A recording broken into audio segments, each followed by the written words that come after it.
Okay.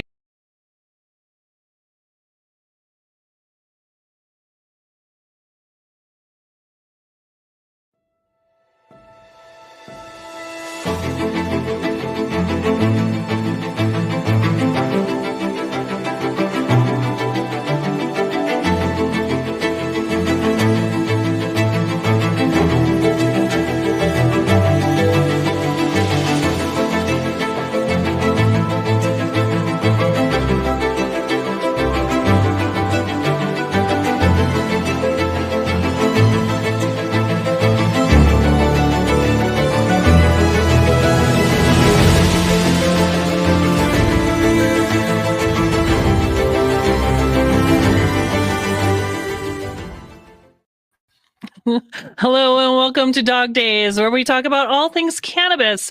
I'm your hostess with the mostest, Holly B, and today we have a very special guest. We have the leading PhD plant scientist, who is also a medicinal cannabis patient herself. She's an educator, researcher, and formulation specialist with numerous scientific papers and books published. Dr. Callie Seaman is a board advisor for MedCan and PLE and on the executive board of Cannabis Industry Council. That's a lot. Welcome to the Dawg Haas, Doctor. Thank you very much for having me. It's a pleasure to be here. I should also let our viewers know that you are dialing in from merry old jolly England today. Yes, it is. And we've got the sunshine for a change, which is marvelous. That's fantastic. So you're about 6 hours ahead of me. So your Monday is already wrapped up. Yes, yeah. After the show, I'll be getting ready on the wind down for bedtime. That's what. But yeah, it's still only 7 o'clock here, so it's not that late. I don't know. I've been going to bed now that I'm older. Like if it's past 9 o'clock, I'm like, that's way past my bedtime. There's no way I can be out. If I'm out for a meal, I've got to be home for 9 o'clock. So wind down time at bedtime. It's within a certain age, the only way to be. So you get your 8 hours sleep in. Exactly. So why don't you tell the audience a little bit about yourself, Dr. Callie? Where are you from originally, and what got you into the cannabis industry? This is going to be a very science-heavy, I think, episode. So let's dive right in. So it all started back with my father. So at the age of 15, I was diagnosed with epilepsy. I went to school one day and had a seizure. And it started with my dad actually introducing me to that. I was put very quickly on to a drug called carbamazepine, which is an anti-epileptic, which I was a straight A student. So for obviously in the US, you'll not know what qualifications that we have. So at 16, you do your GCSEs. That's the first set of exams that you do. And I was a straight A student up until this point where I had this seizure and was put onto this medication. And my dad saw this happen and went into my A levels and really, really struggled. And that was sort of the final 2 years before I went to university. I then, during that time, came off of the carbamazepine, the anti-epileptic medication, and found that my grades improved, and it was a really big thing. But my dad had been told anecdotally that cannabis was useful for helping to control seizures, particularly sleep, and we all know that it helps us, aids us with our sleep. So he actually took me to the local hydroponic shop and learnt how to grow cannabis for me, so we knew exactly what we were getting. But this was back in the 1990s, so we're talking back last century. So it was very, very hush hush, and the shops would sort of be just a door in the wall that we would go into. I always wanted to do drug discovery as well. I actually used to joke about making fixed pharmaceuticals when I was doing my A levels in chemistry, and went on to do a degree in biomedical sciences because that's what I wanted to do. Worked for GlaxoSmithKline and absolutely hated it. It wasn't for me. It just was not. I didn't feel I fit in. So I actually went to work at the local hydroponic shop because it was over the back of where I used to live, the one that my dad had took me into when I was younger, and got into it that way. So was actually learning to grow plants without soil, essentially. But the majority of the customers, well, that was up to them what they were growing, and it was the plant that shall not be named. Majority of them were actually cultivating. So I was teaching people to do this and loving it. And went into the manufacturing side of things there, and then started a PhD in fertilizer chemistry and started developing different brands for growing cannabis, such as Vitalink, and for Shogun fertilizers, which is my brand now, which we started 13 years ago. But that's how far back it kind of started. Nice. But still, things were very much underground.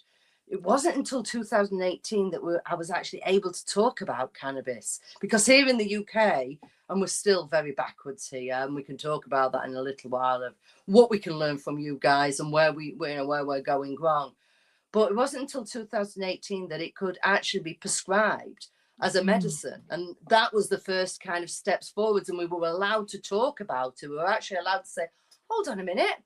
I'm using that for my epilepsy. I'm actually finding it's useful." Before, I wouldn't talk about it at all. I would keep it very quiet. I'm also a mum of a 21-year-old now. But back when he was little, I wouldn't even dare speak about it because I was so scared of social services getting involved and him being taken away from me. So there's been a lot of kind of a very long journey of being ashamed, hiding, but at the same time being very proud of what I've done. But then in 2018, now to really embrace this and actually became a director of one of the licensed cultivation facilities here in the UK, a research facility as well, and then gone on to work with many other companies as well of developing products. And then worked for Medicam Family Foundation and worked with those, and we've actually now got charity status, which is fantastic. Working with the likes of Matt Hughes and Hannah Deakin, who was one of those who actually was the first to help change the law because her son was first prescribed cannabis. But still, we've still got a long way to go in the UK. Which state are you in at the moment, and what are the sort of the laws there? Is recreational, or is it just medicinal that is prescribed there? We have nothing here, doctor. Absolutely nothing here. I'm in Wyoming, and it's a very conservative over here that's called the red state, the very Republican, and then the Democrats are a blue state. So we're very red, and they don't even like to talk about true hemp, which is industrial hemp. They don't even like to talk about that. They were trying to pass some legislation recently about no THC whatsoever in your cannabis, your hemp products.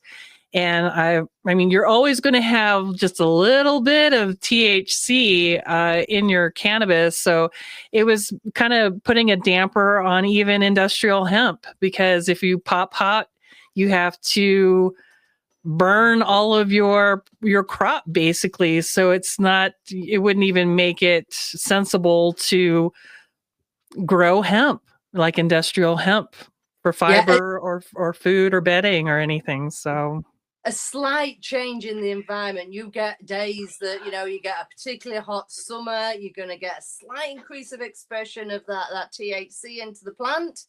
And you would have to destroy the lot. I thought we were strict here in the UK. We can grow hemp up to 0.3% THC is allowed. 0.3. Which is still minuscule. It just doesn't make sense. We could rant forever, but we'll not rant. Yeah, but that's just here in Wyoming. There are other fantastic, exciting things going on in other states. I believe Florida is moving forward with some good legislation. The Midwest is starting to come online with some good legislation and good programs. So it's just where I'm at right now. It's I have a Master of Science in Medical Cannabis Science and Therapeutics because I'm a disabled combat veteran who suffers from PTSD. And I'm not going to go on any kind of big pharma. I'm just not going to go there. But it is illegal here. And like you were saying, I still am raising a child at home. And so I don't touch anything. I can't touch the plant. I don't medicate myself because I can't afford to get into trouble. And it's a big shame. And hopefully things will change here. Just keep moving forward and having shows like this, and they can keep me from touching it. They can keep me from using it medicinally or recreationally, but they can't keep me from talking about it. So here I am. That's why it's important to keep doing what you're doing. Yeah. I did for many years, and you will probably find when your children turn 16, 18, you will burst out of the closet. It was almost like a coming out of the closet of going, I'm not scared anymore. More, and you're not going to stop me talking about this, and I'm going to tell everyone. I'm going to tell the teachers, I'm going to tell my dentist, I'm going to tell everyone, and it is such a kind of a relief when you can, but then it does again come with other burdens as well, that sometimes you think, oh, can I just be left alone? I just want to be left alone. Why am I still campaigning for something that's so ridiculous? It's a plant. It's a plant. And I didn't grow up around cannabis growing up. Very strict family. Then I was in the military for 22 years. Now I'm retired and introduced to cannabis, and I'm there like, why in the world is this illegal? It's a plant. It has therapeutic value and helps a lot of people. So trying to wrap my head around why it's illegal in the first place is just, I don't know. There's many theories, and many different countries have sort of many reasons. We seem to be not progressing as much as the rest of Europe. Germany's so exciting what's happening there. I'm over in Germany the end of this month. ICBC there, and actually getting on the ground a year later after the things have changed, moving towards recreational as well, because I believe that the plant should be freely available to everyone. I don't think flowers should be prescribed. I think flowers should be freely available. It just does not fit into the pharmaceutical model. And no matter how hard you try, you are never going to get something that is as consistent as you would do as a pharmaceutical, because it's formulated. So let's make the oils, let's make the tinctures, let's make the suppositories, let's make all the things that our doctors are also very comfortable with prescribing and dosable. Let's make that the medicinal prescription. I've stopped using the term medicinal. I've started using the prescription form, and then flower available for well-being, and look at it more like nutrition, I think. Ooh. In a different way, that you are nourishing your endocannabinoid system. Yes. Or using it for well-being, as you would have a cup of tea, or as you would have a cup of coffee because you needed to get something done, or as you would eat your carrots because you need some vitamin C. You know, there's so many different compounds, and I think in some ways we overcomplicate cannabis flower. Yes. I totally agree with you, Doctor. So refreshing to hear your take on cannabis, and it's refreshing, and I totally agree with the direction that you're going with right now. Hey, we're going to take a really quick break, try to pay some bills, and we'll continue our discussion. Stay tuned.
Hello and welcome back, everyone. Having a chat with Dr. Callie Seaman in the UK right now. So, where exactly are you in the UK?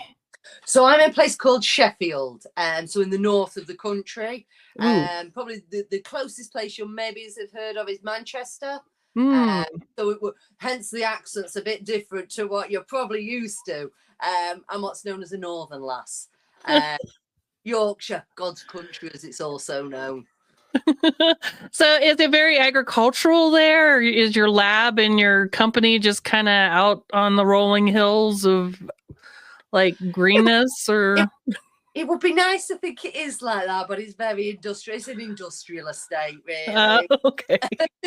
Unfortunately, Sheffield was fortunately, it was actually a city of steel and still is. But during the Second World War, it was bombed completely. It was flattened. So we lost a lot of the history there. The area was turned more into industrialized area. We've got a lot of good links and connections and motorways, so you can get to and from each end of the country as well. But it's a fantastic place that I actually work, and I'm really lucky that the people that I actually work with. A lot of the stuff I do as well. So I also do consultancy as well, working with EVOLV. They are based in Macedonia, so the actual cultivation facility is over in Macedonia, and manufacturing is there. So I consult to them via the sort of the modern age that we now have to work by, and it's brilliant that we do, that we actually get to do that. But it's a very, very different way of working remotely now. So looking at the different ways that we can actually formulate and make sure that we've got the correct cannabinoids for the products that we're looking at, and looking at the different kind of carrier oils that we're using for increased bioavailability, as well as other things as well. But the team is absolutely fantastic, who I work with, and it's female led. It was started by Monique Ellis, who herself was an endometriosis patient and discovered cannabis through that, and brought the whole board together to actually create a female led female healthcare development company. Awesome. So you guys do formulations with different cannabinoids. Am I tracking right? Like tinctures, or we were talking about suppositories and that sort of thing. Is like, do you guys do transdermal patches? I've just been kind of exposed to that and think they're pretty cool. What's your take on those? Oh, those are fantastic. I mean, currently I've now hit that point in my life where I've hit perimenopause, so I've actually gone on to HRT. I'd found that my seizures had started actually coming back during this point in our life. So the transdermal thing is absolutely fantastic. For slow release, you don't have to change them so often. It's every couple of days, so you're not having to remember to take something on a daily basis. So the actual delivery system is fantastic. The actual work that we're doing here, as I say, we're working on products for perimenopause. We can't talk too much about it because we're looking to take them into the medicinal market and for them to actually be prescribed. So we're looking at setting up the clinical trials around those as well, and doing that. So we're not actually providing a product at this point in time. We're at the research and development phase, where we're actually getting the product correct and then being able to have that as a licensed medicine that will go onto the market, which unfortunately takes a long time. You're talking 10 years before all of the actual trials are completed. So you've got your toxicology trials that need to be done. So there's the human, the efficacy trials, as well as toxicology as well. So every change in formulation has to have all of that. Hence why so many products take so long to get to actually market. Wow. Yeah. Are you guys doing studies, or are you guys doing any kind of research and publishing? At the moment, as I say, we're primarily focusing on female healthcare at the moment. Okay. Where we're looking at sleep products, particularly for perimenopausal women. Myself, as I say, being in that kind of area, I've got a really good understanding of that. At the moment, there's no trials up and running. We're just in the development phase, but they will be coming up in the future, definitely. Okay, cool. Do you guys have something that we have of FDA? Do you guys have something that's kind of similar to the FDA over there?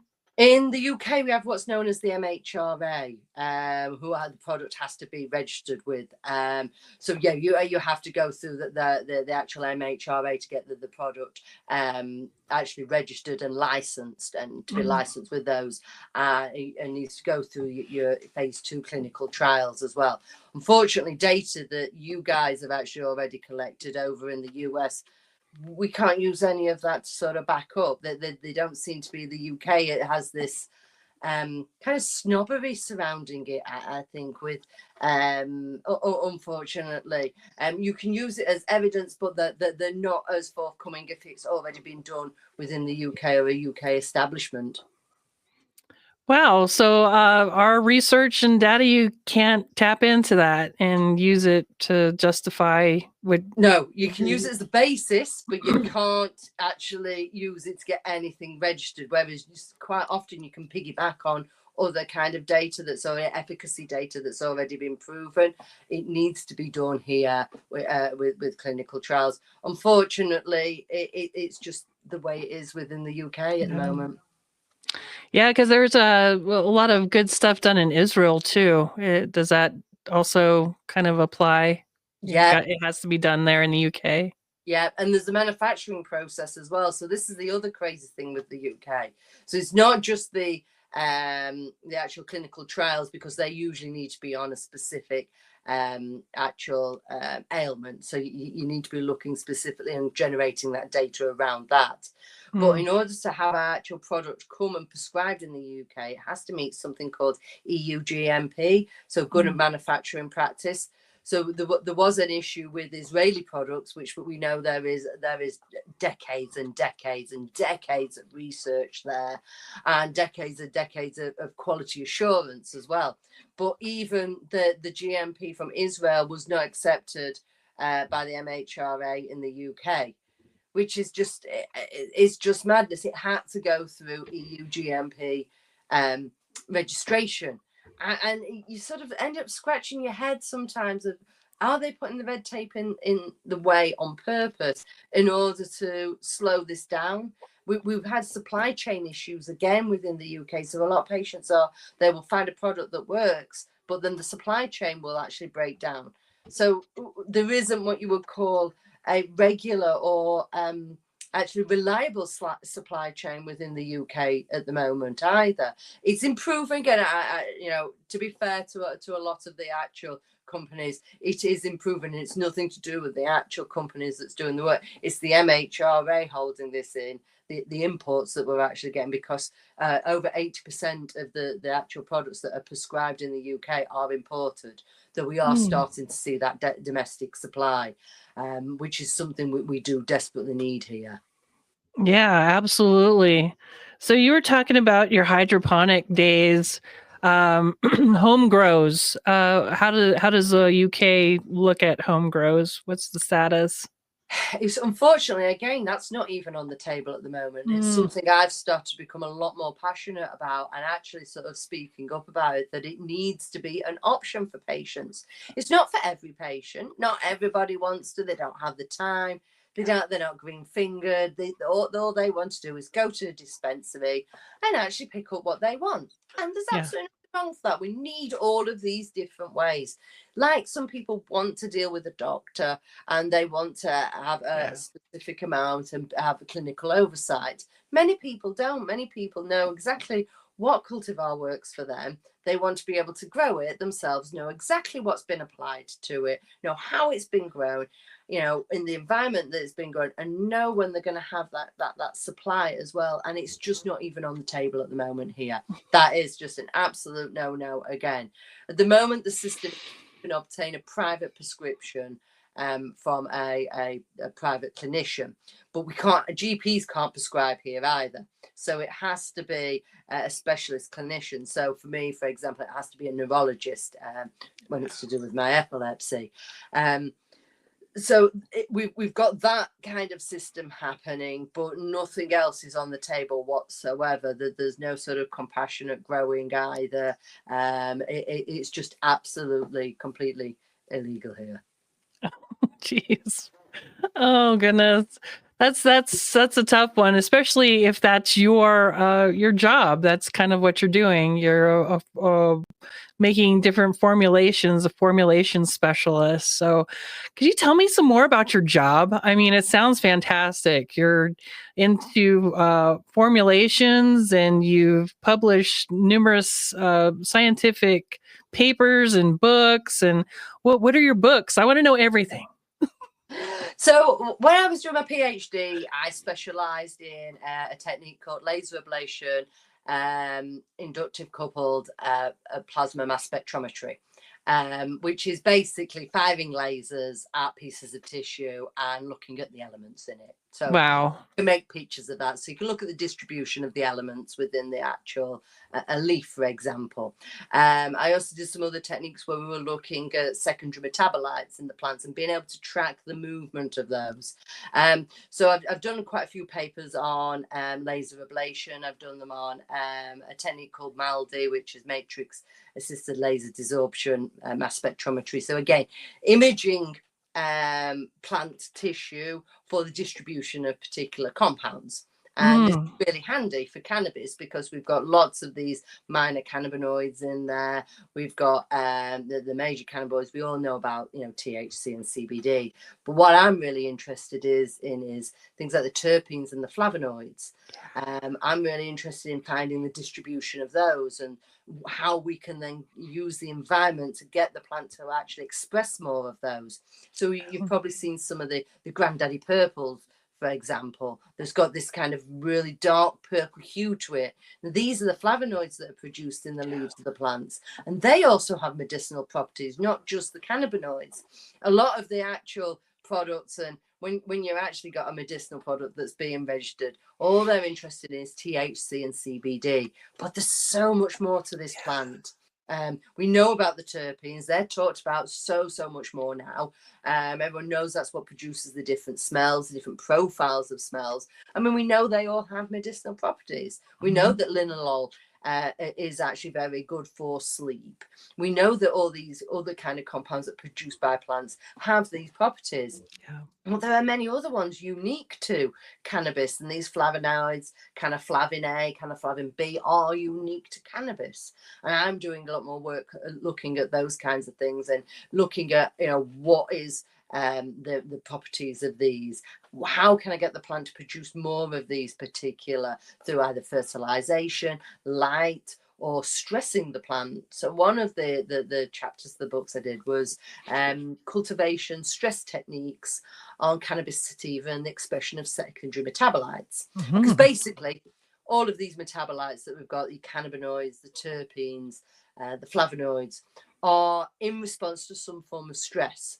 The plant will produce the terpenes in order to attract insects for pollination, so it will move to the other plant, or to defend itself from fungus, or defend itself from attack from herbivores. That's why some plants, that when you touch them, they make you itch. It's a defense mechanism, and it's a stress response. So we can do that. We can sort of harness that and use that to get the plant to actually trick it and steer it into actually producing more of these compounds. One of the theories around THC, and if we look at the sort of distribution of plants that produce the high THC, they're a lot closer to the equator and the higher kind of producing THC plants. And one of the theories is that this is as a kind of sunscreen to the actual plant. So it helps to actually prevent the plant being damaged by producing more of this within the plant. And as I say, it's all about steering that plant to produce the compounds that we wanted, so we can produce the product at the end that is most beneficial to the ailment we're trying to treat. I love it. I love it. That's genius stuff you're talking about there. So I'm going to talk about it though. Synthetics. Ooh, synthetics. I said the S word. Why do we need them? What?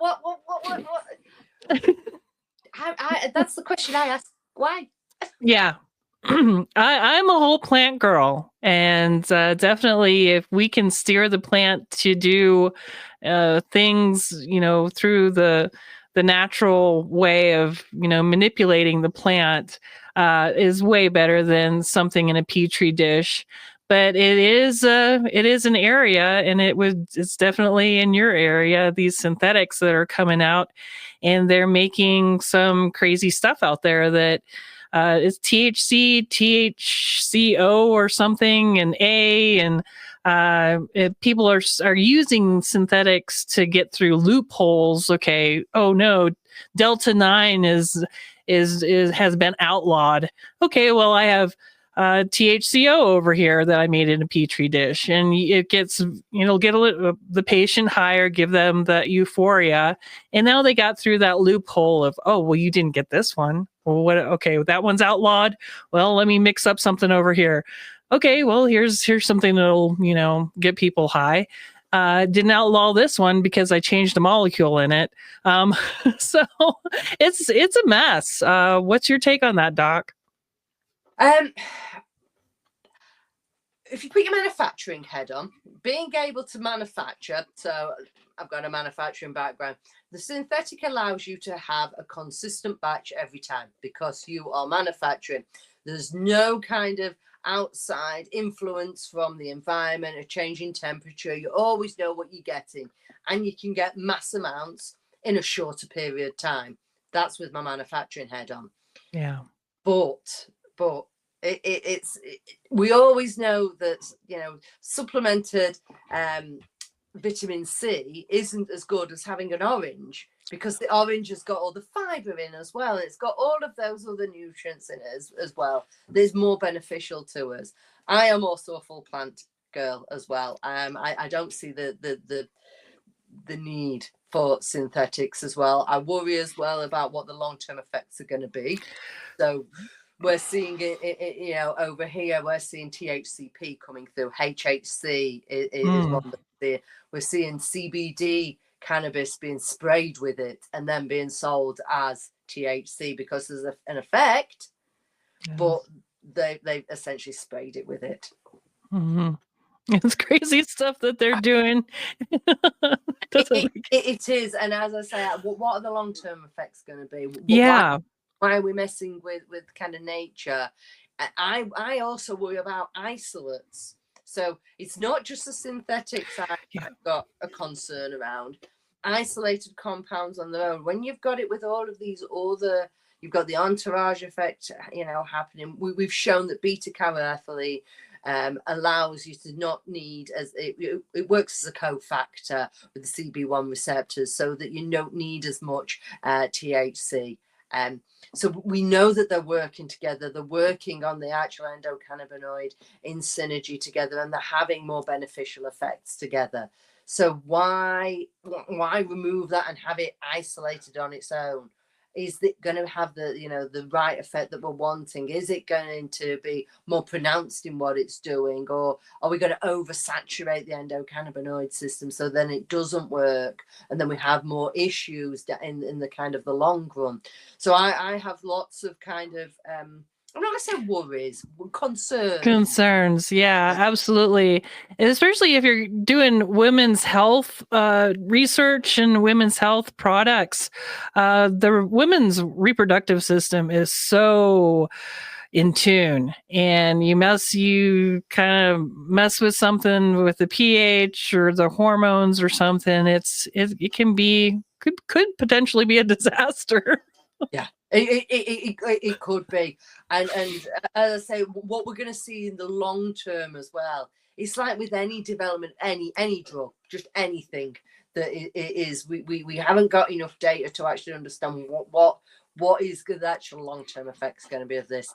Is this something people are going to think, oh, well, it's synthetic, it's safe, it's not a problem? Are we going to see more problems in years to come? Or, as I say, I also have the concern about just the pure isolates and how much, too much of a good thing. Mm-hmm. Good thing. Doctor, this is an awesome conversation. I'm going to take a really quick break, tribute to the troops, because we do air on Citizen Green TV. Hang tight. We'll get back to you guys. Hang on.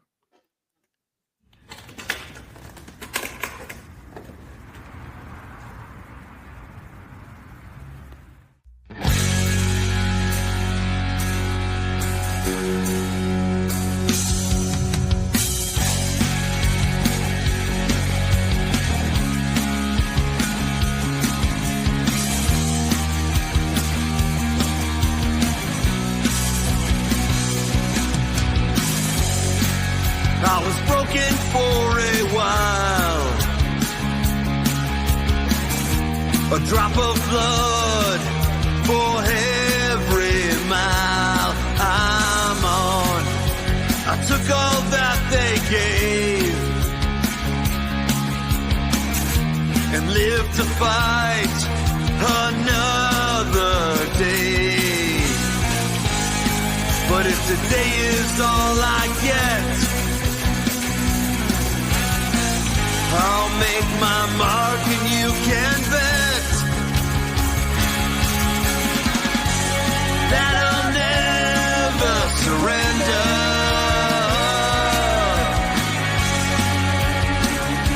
On this life,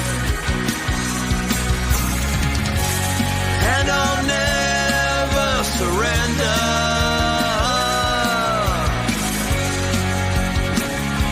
On this life,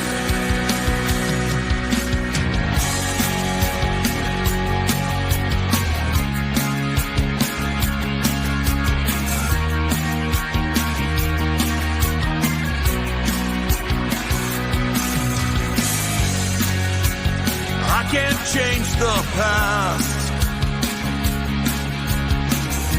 but I can change how the story turns.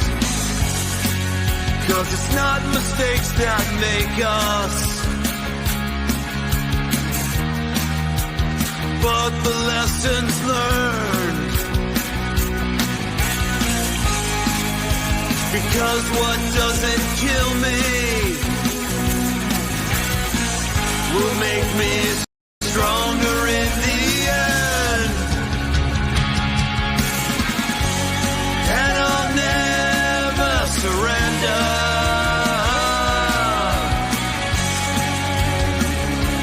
On this life, and I'll never surrender.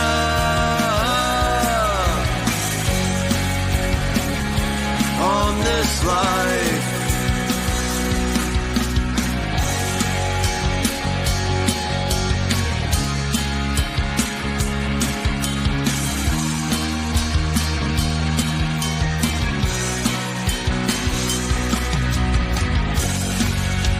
and even if I fall,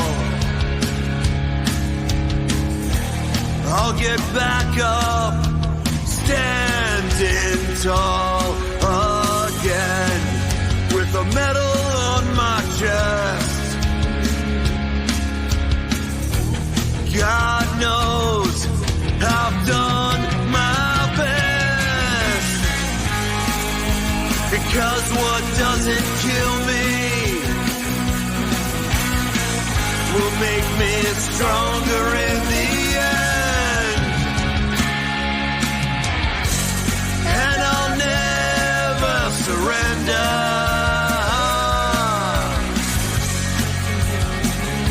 On this life, and I'll never surrender.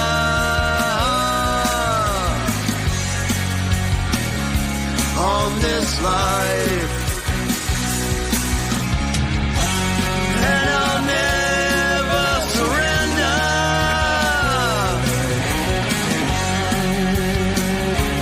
On this life,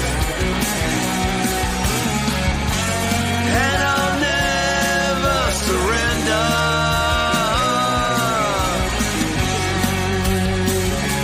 On this life.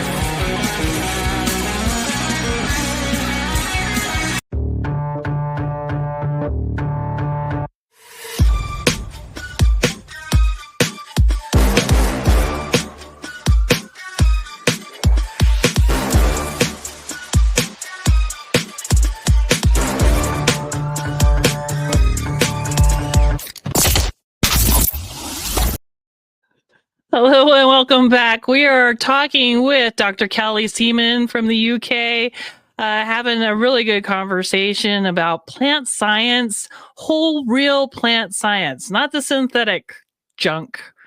So, Dr. Callie, you are also on several different boards and stuff. So what is MedCan?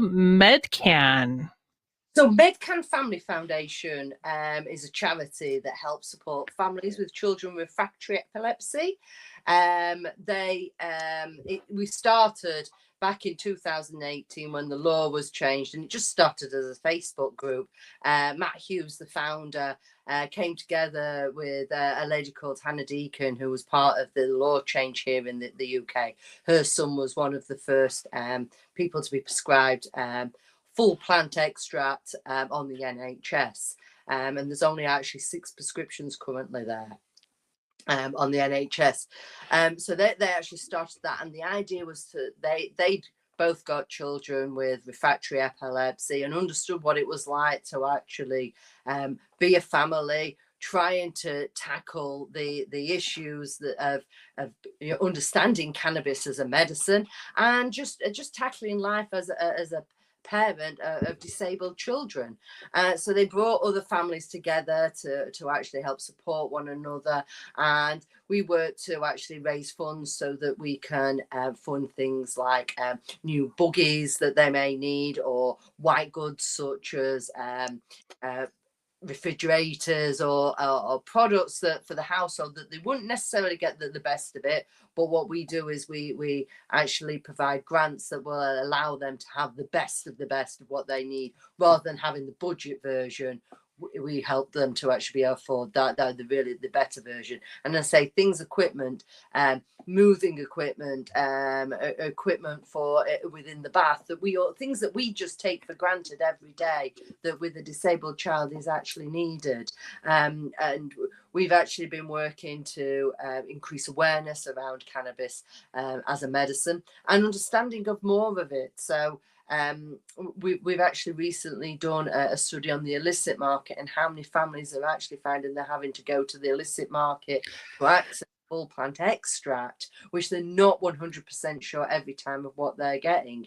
And of the 50 families that were interviewed, they found that all of them at some point had actually had to go to that market because the source was more reliable. Wow. Isn't that something? Thank you for sharing that story. That sounds like a fantastic foundation. And then you are also on PLEA. What is that organization about? Well, PLEA, unfortunately, they dissolved probably about 2 years ago now, but they were patient-led engagement organisation that were about... Unfortunately, what we see quite a lot with patient organisations, that they will appear and they sort of kind of disappear very, very quickly, unfortunately, in the UK, because the access is so limited in that sense. But I'm also the co-chair of the Cannabis Industry Council, with over 100 different industry companies from the industry, to actually help to look at understanding where their blockers is, how we can assist them to moving things forward, communicating with government, educating patients, educating government, supplying information around things like driving and the use of actual cannabis. What are the laws there? Also information for landlords as well. So as a patient who is prescribed, what are the rights of the tenant as well? So we deal with that. We also bring cultivators together to then try and understand where their issues are as well, so that we can actually help then communicate with government to try, and regulators, to try and move things forwards. But it's a fantastic organisation, and really is taking the industry forwards here in the UK, and being able to connect people outside of the UK, so in North America, in Europe as well, with businesses in the UK, as well as clinicians and patients. You are a busy lady, and everything that you're doing is fantastic stuff. We're about done with the show. What would you like to leave on everybody's minds? Closing thoughts. Keep talking about it. Keep talking about cannabis, and don't be ashamed. I spent a lot of years being ashamed. Just talk to everyone. Talk to your doctors. Talk to anyone that you can talk to about it. Just get it in that conversation. I love it. There's your email down there. If anybody wants to get in touch with this fantastic lady doing good stuff in the cannabis space. Thank you so much for your time today, Doctor. No problems. Thank you for having me. Bye-bye. Stay safe out there, folks.